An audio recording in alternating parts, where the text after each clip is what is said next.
আসসালামু আলাইকুম প্রিয় ভিউয়ার্স, আশা করি ভালো আছেন। আজকের ভিডিও সুইং কোয়ালিটি ইন্সপেক্টরের কাজ কি সেই সম্পর্কে আজকে আমি আলোচনা করব। যারা আমার চ্যানেলে নতুন তারা চ্যানেলটি সাবস্ক্রাইব করুন। সুইং কোয়ালিটির কাজ।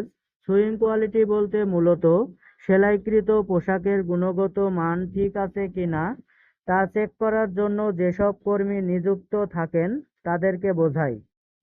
সুইং ডিফেক্ট থাকলে এসব কোয়ালিটির কর্মীরা তা রিপেয়ার এর ব্যবস্থা করে তা বায়ারের রিকোয়ারমেন্ট উপযোগী করে তৈরি করতে সাহায্য করে। আজকে আমি সেই সম্পর্কে বিস্তারিত আলোচনা করব। যারা গার্মেন্টস কোয়ালিটি কাজ সম্পর্কে জানতে চান তারা আজকের এই ভিডিওটি শেষ পর্যন্ত মনোযোগ দিয়ে দেখুন।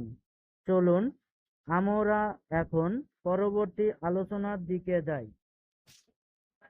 সুইং সেকশনে কোয়ালিটি ইন্সপেক্টরের দায়িত্ব কর্তব্য: প্রতিদিন সঠিক সময়ে অফিসে আসতে হবে, আইডি কার্ড গলায় দেওয়া, বাহিরের জুতা অফিসে ব্যবহার না করা, অফিস টাইমে কোয়ালিটিদের মেজারমেন্ট টেপ গলায় ঝুলানো থাকতে হবে। প্রতিদিন সকালে কন্ট্রোলার মিটিং করেন, তা মনোযোগ সহকারে শুনতে হবে। রিপোর্ট করার জন্য পেজ সংগ্রহ করতে হবে। ডেট, বায়ারের নাম, স্টাইল নাম্বার, প্রসেসের নাম পূরণ করতে হবে।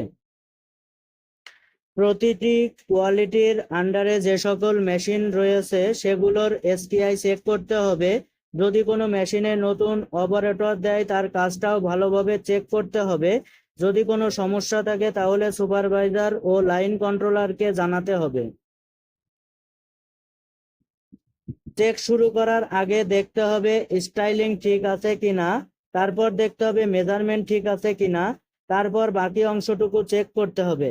চেকের সময় ডিফেক্ট পাওয়া গেলে রিপোর্টে লিখে রাখতে হবে।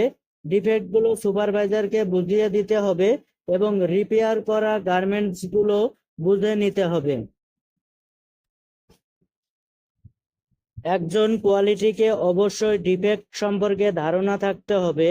কোয়ালিটি যদি ডিফেক্ট না চেনে তাহলে সেই ডিফেক্ট ধরতে পারবে না, সব ডিফেক্ট ফিনিশিং এ চলে যাবে। তাই কোয়ালিটিতে চাকরি করতে হলে আগে ডিফেক্টগুলো সম্পর্কে জানতে হবে। কোনো প্রসেসে যদি ডিফেক্ট বেশি পাওয়া যায় তাহলে সুপারভাইজার এবং কন্ট্রোলারকে জানাতে হবে। যদি তাদের জানানোর পরও ডিফেক্ট না কমে তাহলে কোয়ালিটি ইনচার্জ এবং কোয়ালিটি ম্যানেজারকে জানাতে হবে। যারা আউটপুট চেক করে তাদের মূলত গার্মেন্টসের প্রতিটি প্রসেস ভালোভাবে চেক করতে হবে যেন কোনো প্রকার সমস্যা না থাকে। বায়ার আসার আগে আউটপুট টেবিলে কিছু গার্মেন্টস স্পেশাল ভাবে চেক করে রাখতে হবে যাতে বায়ার গার্মেন্টস ধরলে কোনো সমস্যা না পায়।